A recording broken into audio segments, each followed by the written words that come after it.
사무엘상 강의 36번째 시간으로 구원자의 모습이라는 제목으로 말씀을 보겠습니다. 모든 사람들은 자신이 구원자가 되거나 혹은 주변에 있는 어떤 사람이 자신을 구원해주는 그런 구원자 역할을 하기를 기대합니다. 그래서 사람들은 언젠가 자신이 그런 구원자 역할을 할 수 있는 큰 힘을 가지게 되기를 열망하죠.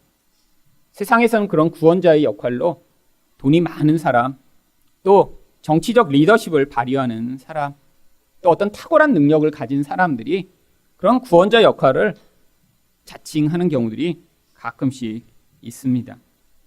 하지만 대부분의 사람들은 그렇게 유명한 위인들처럼 큰 힘을 갖지 못하기 때문에 그냥 나는 내 가족을 구원하고 또 혹은 내 옆에 있는 사람이라도 도와줄 수 있는 사람이 되기를 원할 때가 많이 있죠.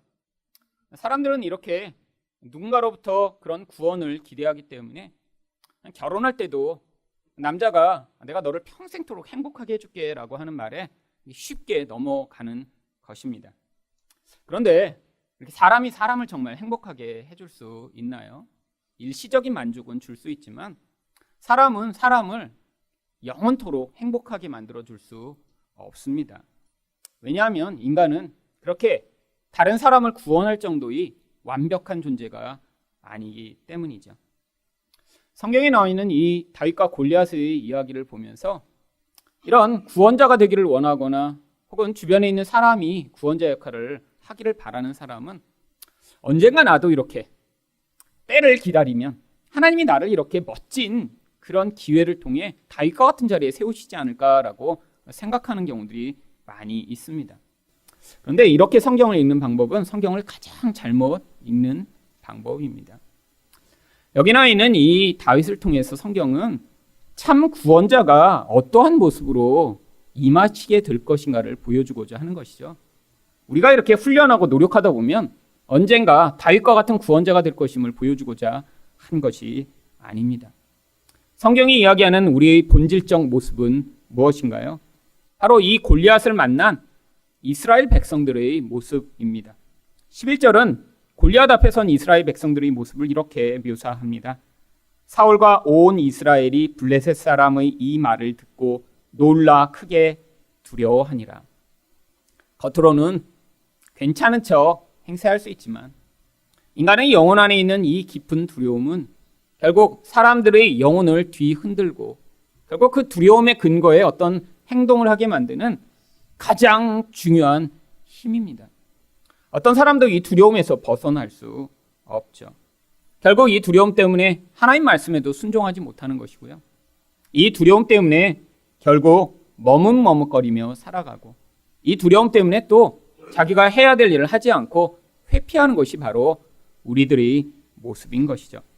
그런데 성경은 이런 두려워하는 자들을 구원하시기 위해 구원자가 임할 것임을 보여주고 있습니다. 그러면 우리 구원자는 누구인가요? 첫 번째로 선한 목자입니다. 38절 말씀을 보겠습니다. 이에 사울이 자기 군복을 다윗에게 입히고 노투구를 그의 머리에 씌우고 또 그에게 갑옷을 입히매. 사울을 대신하여 이렇게 전쟁에 나가겠다고 했더니 사울이 이 다윗의 모습 그대로 나가서는 전쟁이 전혀 되지 않을 것임을 알았기 때문에 그래도 안타까운 마음에 자기의 갑옷을 입혀주려고 합니다. 그런데 이게 바로 세상 사람들이 이런 구원자의 모습 가운데 기대하는 것이죠. 사울은 지금 이 골리앗을 이기기 위해서는 그 골리앗에 맞설 만한 그런 군사적인 강력한 힘이 있어야 된다고 생각한 것입니다. 그런데 바로 이런 시각이 우리들도 우리 문제에서 우리를 구원하고 우리 이런 고통스러운 상황에서 우리를 구원하는데 바로 이런 종류의 힘을 가지는 사람들이 우리를 구원할 것이라고 착각하게 만드는 똑같은 모습입니다. 여러분, 자기가 구원자가 되고자 하는 사람은 그래서 세상에서 이렇게 사람들을 구원할 것처럼 보이는 그런 힘을 갖기 위해 몸부림을 치죠. 근데 대부분의 사람들이 그렇게 그런 강력한 힘을 향한 열망을 가지고 살기 때문에 세상에선 태어나면서부터 많은 경쟁을 해야 합니다. 경쟁에서 도태되는 사람은 자신에 대해 낙심하게 되고요. 좌절감을 가지고 또 열등감을 가지게 되죠. 나보다 조금 잘난 그런 능력을 가진 사람은 또 스스로 교만하고 자기 자신이 마치 세상의 전부인 것처럼 살아가는 그런 태도를 가지게 되는 것입니다. 그런데 이런 사울의 갑옷으로 다윗이 정말 싸움을 할 수 있나요? 그렇지 않다는 것이 39절에서 드러납니다. 39절 상반절을 보시면 다윗이 칼을 군복 위에 차고는 익숙하지 못함으로 시험적으로 걸어보다가, 사울은 바로 이스라엘 백성들이 기대하던 그런 구원자의 조건을 갖춘 사람이었습니다. 다른 사람보다 어깨 위만큼 키가 큰 사람이죠. 평균적인 당시의 사람들의 키보다 약 30cm는 더 키가 컸던 사람입니다. 지금 이 골리앗이 엄청나게 커서 그렇죠. 이 사울 또한 아마 키가 보통 사람과는 비교할 수 없을 정도로 큰 사람이었을 것입니다. 근데 이 다윗은 지금 10대의 소년에 불과합니다. 그런 커다란 사람의 갑옷을 입으니까 지금 제대로 걸을 수 없는 거죠. 또 그 큰 키에 맞춘 칼을 이 다윗이 들고 싸울 수 없는 그런 불편한 상황이었던 것입니다. 그래서 39절 하반절에서 다윗이 솔직하게 이야기를 합니다. 사울에게 말하되 익숙하지 못하니 이것을 입고 가지 못하겠나이다 하고 곧 벗고, 자기에게 익숙하지 않은 것을 벗어버립니다. 이렇게 왕이 호의로 베풀었는데 그 호의를 무시하는 것처럼 보일 수 있는 상황이었지만 그는 자기에게 익숙하지 않은 것을 벗어버리고 이제 자기에게 익숙한 것을 입기 시작합니다. 40절 말씀입니다. 손에 막대기를 가지고 시내에서 매끄러운 돌 5을 골라서 자기 목자의 제구 곧 주머니에 넣고 손에 물매를 가지고 블레셋 사람에게로 나아가니라. 다윗은 목동이었습니다. 그래서 자신에게 가장 익숙한 도구들을 가지고 나아간 것이죠. 목동에게 꼭 필요한 도구 중에 하나는 막대기였습니다. 짐승들이 오면 그 짐승들을 지도하고 또 악한 짐승은 그 막대기로 쳐내고, 또한 멀리서부터 공격해오는 그런 짐승들에게는 이 물매를 통해 또 공격할 수 있는 그런 도구가 되고요.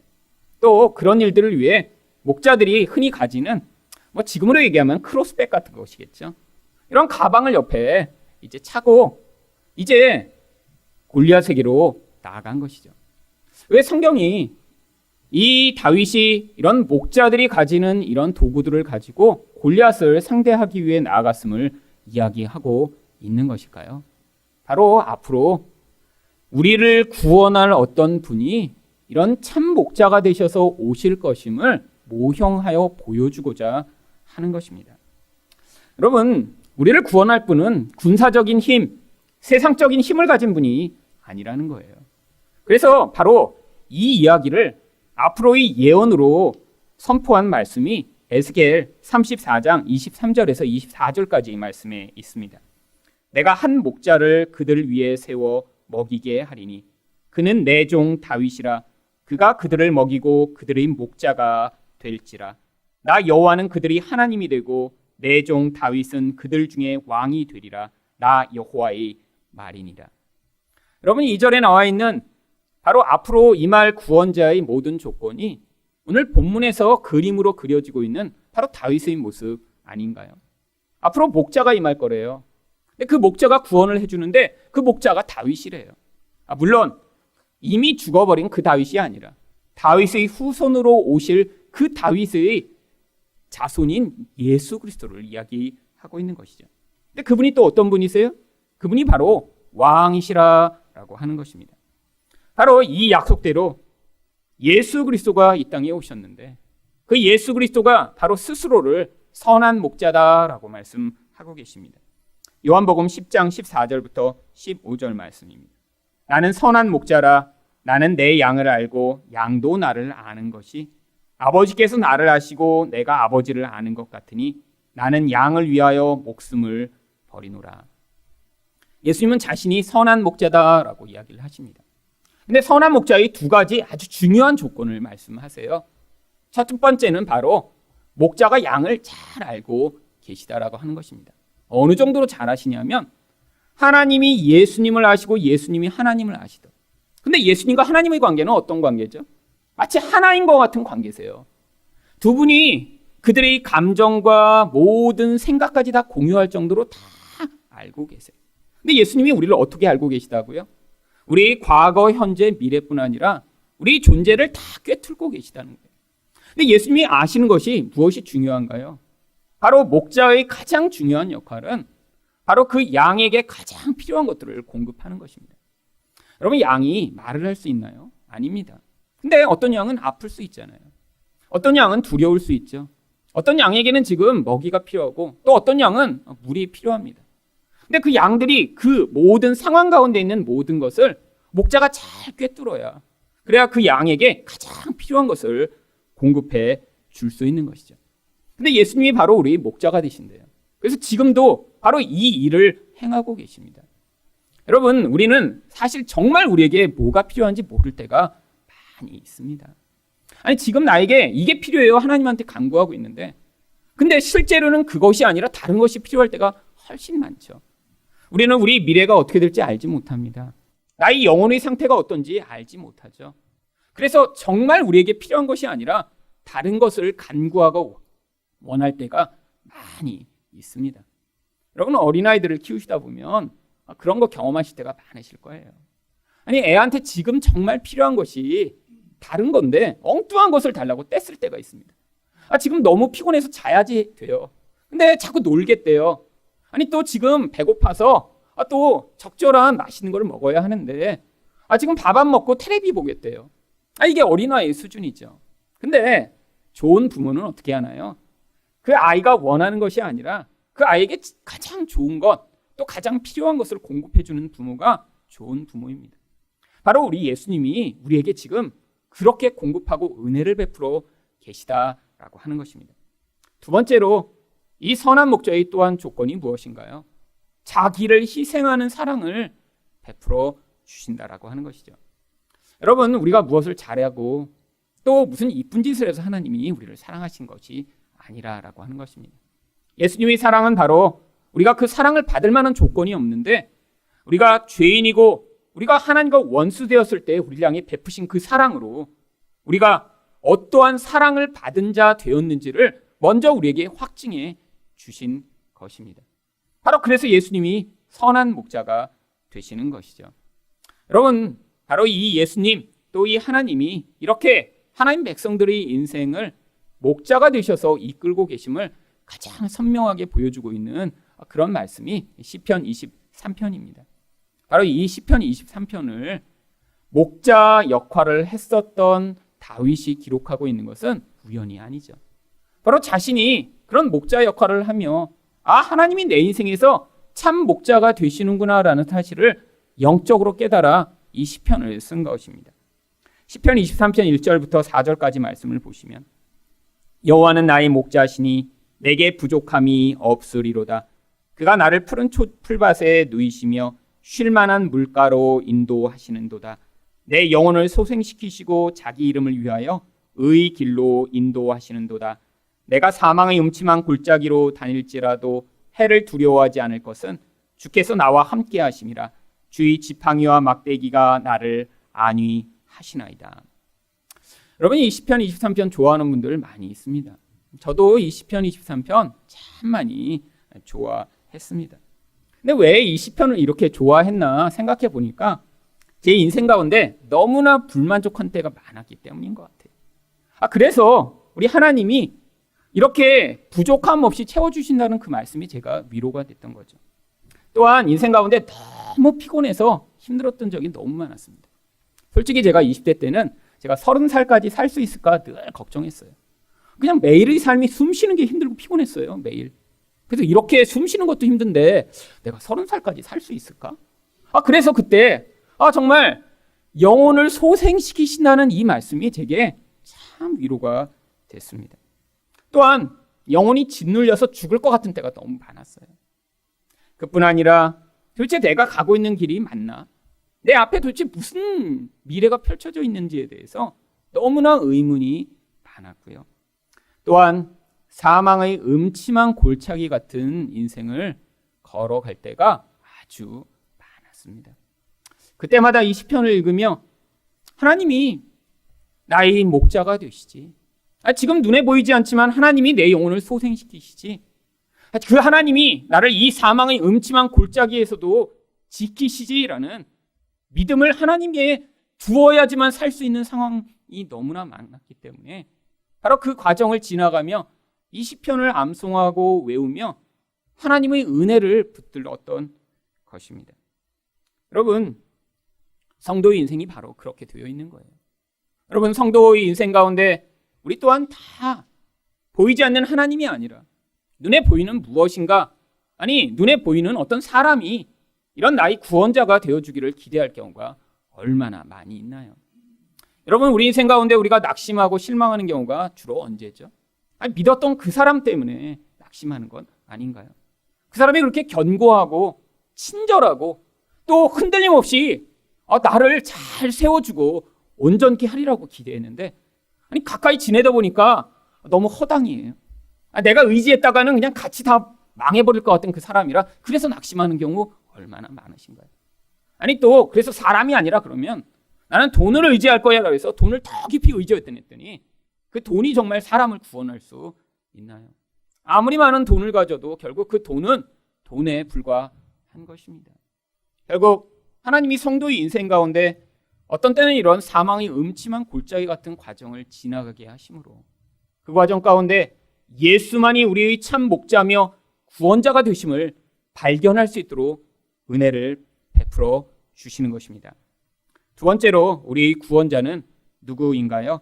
세상에서 멸시받는 자입니다. 42절 말씀입니다. 그 블레셋 사람이 둘러보다가 다윗을 보고 업신여기니 이는 그가 젊고 붉고 용모가 아름다움이라. 여러분, 누군가 이렇게 걸어 나오니까 이 골리앗은 무엇을 기대했을까요? 그래서 이스라엘 백성들 가운데 용기가 있고 힘이 있는, 그래도 자기처럼 크지는 않지만 자기와 그래도 한 번은 겨뤄볼 수 있는 그런 군사를 기대했겠죠. 근데 보니까 가까이 오면서 그 용모를 보니까 아예 어린애예요. 여기서 불다라고 하는 건 아직 사춘기 소년이 이 볼빨간 그런 그 얼굴을 가지고 있는 모습이죠. 아름답다는 것도 뭐 여자처럼 생겼다는 게 아니라 이 소년의 그런 모습을 이야기하는 것입니다. 도대체 싸움을 할 수 없는 그런 아이에 불과해요. 여러분, 그래서 이 골리앗이 했던 일이 무엇입니까? 업신여깁니다. 그럼 이 업신여기다라고 하는 이 바자라고 하는 히브리어는 성경에서 깔보다, 무시하다, 비웃다, 웃다 이런 뜻으로 주로 사용됩니다. 여러분, 자기랑 힘으로 도대체 겨룰 수 없는 그런 약하디 약한 존재를 향해 이렇게 비웃었던 이 골리앗의 모습을 이야기하는 것이죠. 여러분, 이 골리앗이 그래서 이 다윗에게 무엇이라고 얘기합니까? 43절 상반절입니다. 블레셋 사람이 다윗에게 이르되 내가 나를 개로 여기고 막대기를 가지고 내게 나왔느냐. 그럼 막대기가 아니라 지팡이라고 분명히 얘기했습니다. 그럼 목자의 지팡이는 그렇게 작은 게 아니에요. 사람 키보다 훨씬 큰 것입니다. 여러분, 그림으로 다 보셨잖아요. 그래서 끝이 이렇게 꼬부라져 있어서요. 이렇게 양이 도망가면 그걸로 이렇게 딱 낚아채서 끌어당길 수 있을 만큼 길고 단단한 것입니다. 이 지팡이로도 한번 잘못 맞으면 죽을 수도 있는 무기예요, 무기. 근데 골리앗이 볼 때는 자기 그 강력한 무게에 비하면 막대기에 불과한 것이죠. 야, 너는 나를 개로 여기고 막대기를 들고 왔어? 지금 업신여기는 이 골리앗의 모습. 또한 43절 하반절에서 어떻게 반응합니까? 그의 신들의 이름으로 다윗을 저주하고. 여러분, 결국 이 세상의 강력한 힘을 가진 자는 자신도 알지 못하는 사이에 결국 하나님과 대적하는 이런 마귀적 영향력을 대표하고 있는 것입니다. 결국 이 세상에서 벌어지는 이 싸움이 그러니까 눈에 보이는 육신적 싸움이 아니라 영적 싸움이라는 것을 보여주고 있는 것이죠. 그렇기 때문에 우리가 세상에서 이런 세상의 힘을 가지고 싸우는 것이 잘 들어맞지 않는 것입니다. 왜요? 세상의 힘의 배후에는 이런 눈에 보이지 않는 마귀적 영향력이 영향을 미치기 때문에 아무리 강한 힘을 가져도 눈에 보이지 않는 그 영적 힘을 이길 수 없는 것이죠. 이 결국이 어떻게 될지 골리앗은 너무나 당연하게 예측을 합니다. 그래서 44절에서 이렇게 이야기를 합니다. 그 블레셋 사람이 또 다윗에게 이르되 내게로 오라. 내가 네 살을 공중의 새들과 들짐승들에게 주리라. 여러분, 이런 자신감에 있는 이 골리앗 앞에 이 다윗의 모습은 얼마나 초라하고 연약해 보였나요? 그런데 왜 이런 다윗이 연약한 모습으로 지금 등장하고 있는 것이죠? 아니, 겉모습도 이렇게 약해서 비웃음을 당하고 업신여김을 당하는 모습으로 나타난 것인가요? 바로 우리 구원자 되시는 예수 그리스도가 세상의 기준으로는 이렇게 멸시받을 수밖에 없는 그런 약한 모습을 가지고 계심을 보여주기 위해서입니다. 이사야 53장 2절부터 3절 말씀을 보시면 그는 주 앞에서 자라나기를 연한 순 같고 마른 땅에서 나온 뿌리 같아서 고운 모양도 없고 풍채도 없은즉 우리가 보기에 흠모할 만한 아름다운 것이 없도다. 그는 멸시를 받아 사람들에게 버림받았으며 간고를 많이 겪었으며 질고를 아는 자라. 마치 사람들이 그에게서 얼굴을 가리는 것 같이 멸시를 당하였고 우리도 그를 귀히 여기지 아니하였도다. 여기 반복해서 사용되는 이 멸시하다라고 하는 단어가 바로 골리앗이 다윗을 멸시할 때 사용했던 똑같은 단어를 사용하고 있습니다. 바로 예수 그리스도라는 앞으로 오실 이 메시아가 오시는데 사람들이 기대할 만한 그런 강력한 힘을 갖지 못했다라고 하는 것이죠. 여러분, 바로 이 예언대로 예수님이 오셨는데 사람들은 그가 나사렛 출신이기 때문에 그를 멸시합니다. 그가 목수의 아들이었기 때문에 그를 멸시하고요. 그가 예루살렘에서 학식이 높은 그런 사람이 아니었기 때문에 그를 멸시하고요. 그가 강력한 세상의 권세를 갖지 못했기 때문에 그를 멸시합니다. 아니, 그렇게 멸시당할 수밖에 없는 그런 모습을 가진 자가 구원자로 임했다고 했더니 당시 종교 지도자들이 너무 분노해서 그를 십자가에 달아 죽였던 것이죠. 십자가에 매달고 나서 그들이 어떻게 반응했나요? 마태복음 27장 40절입니다. 이르되 성전을 헐고 사흘에 짓는 자여 내가 만일 하나님의 아들이거든 자기를 구원하고 십자가에서 내려오라. 그럼 이게 바로 세상 사람들이 예수 그리스도에게 보이는 반응입니다. 세상이 강력한 힘을 가진다면 어떻게 반응해야 되나요? 자기를 괴롭힌 자를 다 짓밟아 줄 수 있어야죠. 놀리는 자들을 가서 한 번에 쓸어버릴 수 있는 능력을 보여야죠. 근데 예수님이 어떻게 하셨어요? 아주 무기력한 자처럼 십자가에 달려 죽어버리십니다. 여러분, 그것에 대해서 고린도전서 1장 23절과 24절은 무엇이라고 이야기를 하나요? 우리는 십자가에 못 박힌 그리스도를 전하니 유대인에게는 꺼리끼는 것이요 이방인에게는 미련한 것이로되.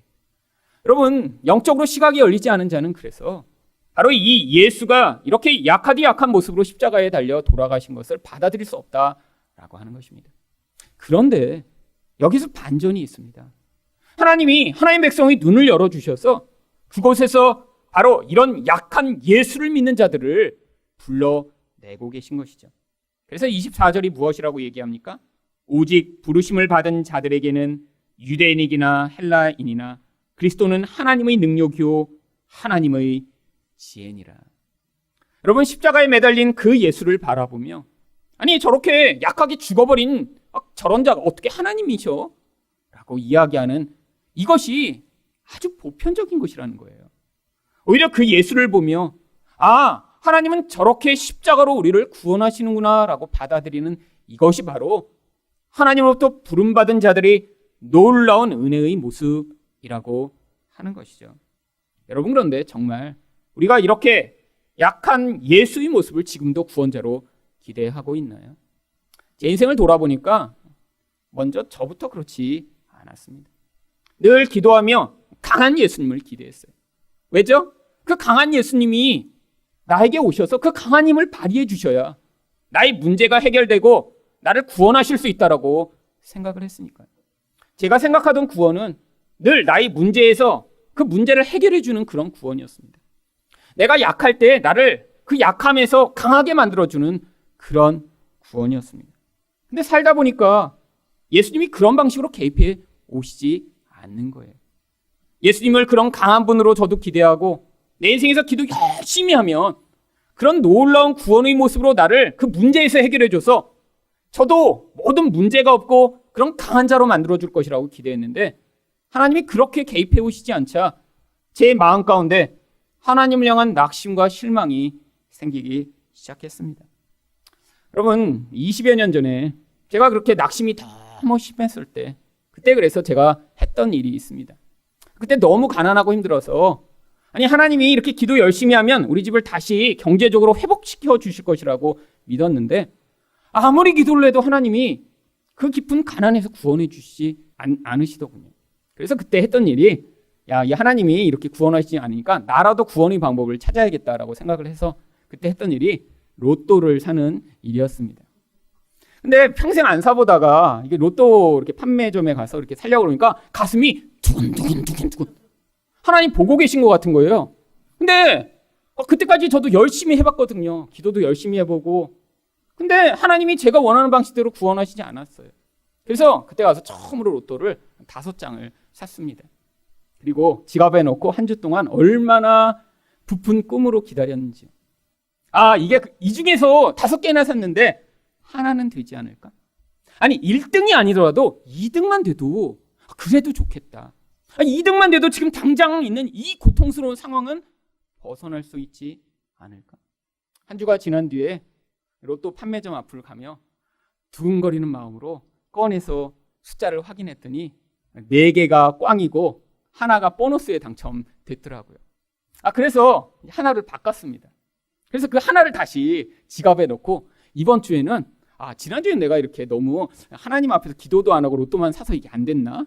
그래서 한 주 동안 지갑에 넣고 열심히 기도하기 시작했어요. 하나님, 이렇게 보너스로 당첨되게 해주신 이거는 맞지 않을까요? 한 줄 기도하고 갔더니 그거마저 꽝이더라고요. 제가 마음에 그랬더니 더 많이 실망을 하는 거예요. 아니 이거 당선되게 해주신 거 얼마나 쉬워요? 하나님이 정말 그거 하늘에서 조금만 도와주시면 되는 거 아니에요? 아니 근데 그 미리 아시는 그 하나님이 왜 그 조금을 안 도와주실까? 그런데 여러분 그 이후로도 굉장히 오랫동안 약 20여 년을 지독한 가난한 삶을 살게 됐습니다. 그때마다 비슷한 고민들이 제 안에서 떠오르기 시작했어요. 아니 내가 이렇게 열심히 기도하는데 왜 하나님이 이런 강한 힘으로 나에게 구원하시지 않을까? 근데 그 20여 년을 지나가면서 제가 배운 게 있습니다. 만약에 하나님이 로또에 당선되게 하셨더라면 어떤 일이 벌어졌을까요? 저는 그 20년을 지나가며 하나님을 믿지 않고 눈에 보는 돈을 의존하는 나의 이 욕망과 두려움이 하나도 변화되지 않았을 것입니다. 20여 년이라는 세월을 지났지만 여전히 우상 숭배자로 여전히 살고 있을 것이며 아니 20여 년이라는 긴 세월을 신앙생활을 한다고 말은 하고 있지만 영혼에서는 하나님이 아닌 눈에 보는 돈만을 의존하는 그런 인생을 살고 있었겠죠. 그런데 그런 고통스러운 경제적으로 가난한 삶을 살았지만 지난 20년 동안 경험한 게 무엇인 줄 아세요? 하나님이 내 인생을 지켜보고 계시구나라는 사실을 첫 번째로 깨달았습니다. 정말로 하나님이 굶지 않게 하셨고요. 정말로 꼭 필요한 것들을 다 할 수 있도록 은혜를 베풀어 주셨고요. 하나님이 필요한 때마다 함께 하셔서 이 자리에 올 수 있었습니다. 여러분, 이걸 경험하며 이 자리에 와서 아니 인생 가운데 이런 문제가 한 번뿐인가요? 그런데 이제는 그런 비슷한 상황들이 벌어질 때마다 하나님이 저와 이 교회를 향한 하나님의 목적과 뜻에 따라 반드시 은혜를 베푸시며 꼭 필요한 자리로 인도해 나가실 것이다 라고 하는 그런 확신과 견고함을 가질 수 있게 된 것이죠. 하나님이 제 인생에 로또에 당선되게 하시는 그런 은혜는 베푸시지 않았지만 지난 20여 년을 통해 그 돈이 아니라 하나님이 어떠하신 분이신가를 가르쳐 주신 이 놀라운 구원의 은혜가 제 인생에 어떤 것보다 크고 놀라운 것입니다. 여러분 아무리 돈이 많으면 무엇합니까? 마음이 그런 욕망과 두려움에 매여 있어서 하나님을 향해 부여하지 못하고 결국 그 많은 돈으로도 자기 인생의 쾌락과 영광만을 위해 살려고 하는 그런 인생으로 살아가게 된다면 아니, 교회를 다니면서 우상 숭배자로서 인생이 마치게 된다면 얼마나 부끄럽고 창피한 것인가요? 혹시 여러분 인생 가운데 여러분이 원하는 이런 세상의 힘이 주어지지 않을지라도 그 과정을 통해 예수 그리스도를 만나는 여러분 되시기를 축원드립니다. 마지막으로 우리 구원자는 누구인가요? 온전한 믿음을 가진 자입니다. 45절 말씀입니다. 다윗이 블레셋 사람에게 이르되 너는 칼과 창과 단창으로 내게 나아오거니와 나는 만군의 여호와의 이름 곧 내가 모욕하는 이스라엘 군대의 하나님의 이름으로 내게 나아가노라. 여러분, 다윗은 무엇을 믿는 자였죠? 바로 하나님을 믿는 자였습니다. 그런데 이 믿음이 우리와 같은 종류의 믿음이 아니에요. 여러분, 우리도 물론 믿음이 있죠. 근데 그 믿음이 어떻습니까? 왔다 갔다 합니다. 우리 믿음. 아니, 어떤 때는 이런 강한 믿음을 가끔씩 표현할 때가 있는데 실제로 어떤 삶의 순간이 오면 그 믿음이 확 흔들려 버리죠. 아니, 정말로 여러분, 이렇게 골리앗과 같은 그런 사람 앞에 개인적으로 가서 서 있다고 생각해 보세요. 정말 이런 믿음을 표현할 수 있을까요? 그런데 다윗이 얼마나 강한 믿음을 가졌는지 46절부터 47절에 이렇게까지 고백합니다. 오늘 여호와께서 너를 내 손에 넘기시리니 내가 너를 쳐서 내 목을 베고 블레셋 군대의 시체를 오늘 공중의 새와 땅의 들짐승에게 주어 온 땅으로 이스라엘에 하나님이 계신 줄 알게 하겠고 또 여호와의 구원하심이 칼과 창에 있지 아니함을 이 무리에게 알게 하시리라. 전쟁은 여호와께 속한 것인즉 그가 너희를 우리 손에 넘기시리라. 여러분, 골리앗을 앞에 두고도 전혀 흔들리지 않는 이런 온전한 믿음을 보입니다. 그럼 우리도 이런 온전한 믿음을 잘 따라하면 그런 믿음을 가질 수 있나요? 아니요. 이 믿음의 근거가 무엇인지 우리는 바로 앞장에서 그 원인을 찾아볼 수 있습니다. 사무엘상 16장 13절을 보시면 바로 이 믿음의 근거가 성령임을 이렇게 이야기합니다. 사무엘이 기름불병을 가져다가 그의 형제 중에서 그에게 부었더니 이날 이후로 다윗이 여호와의 영에게 크게 감동되니라. 하나님의 영이 이 다윗에게 임한 것이죠. 바로 하나님의 성령이 임하면 그래서 그 성령으로 말미암아 이전에는 볼 수 없었던 것들을 바라보기 시작하며 바로 거기에서 눈에 보이지 않는 그 하나님을 의존하는 믿음이 시작되는 것입니다. 근데 하나님이 그냥 그렇게 믿음이 영적으로만 들어오도록 하시는 것이 아니라 이렇게 성령을 받은 자들의 인생에서는 삶의 과정을 통해 그 믿음을 시험하고 경험하는 기회들을 주시는 것이죠. 여러분, 그래서 다윗이 이렇게 성령을 받은 이후에 경험한 것이 무엇인가요? 사무엘상 17장 34절과 35절입니다.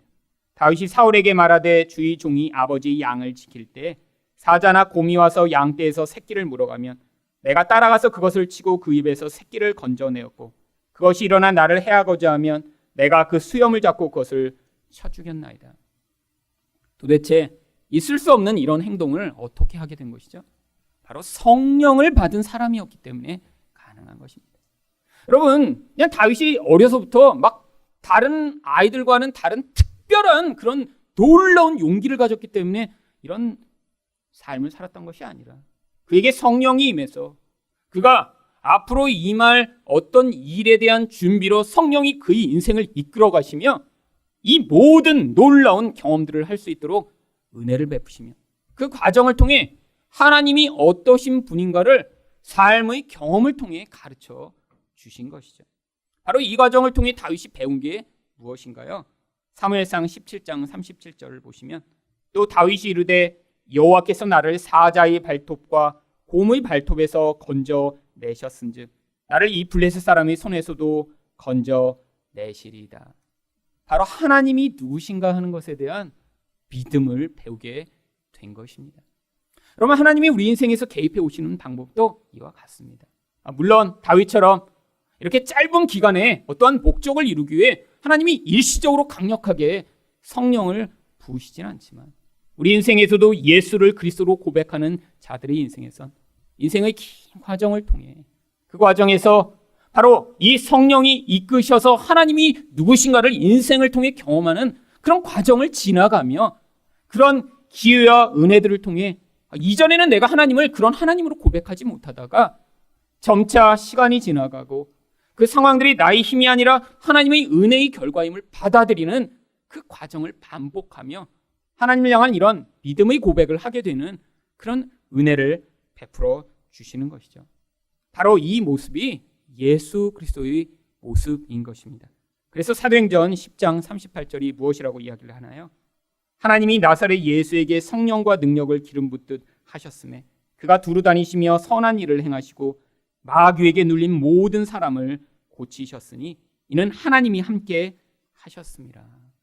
바로 예수 그리스도가 이렇게 성령으로 말미암아 하나님의 권능과 능력으로 무장된 자로 오셔서 이런 마귀에게 눌린 자들을 구원하시는 놀라운 은혜를 베푸셨죠. 근데 지금 우리들은 도대체 그럼 어떻게 살아야 되는 것인가요? 아니, 우리 보고 또 믿음을 가지라고 성경이 이야기하는 것은 도대체 어떻게 된 것인가요?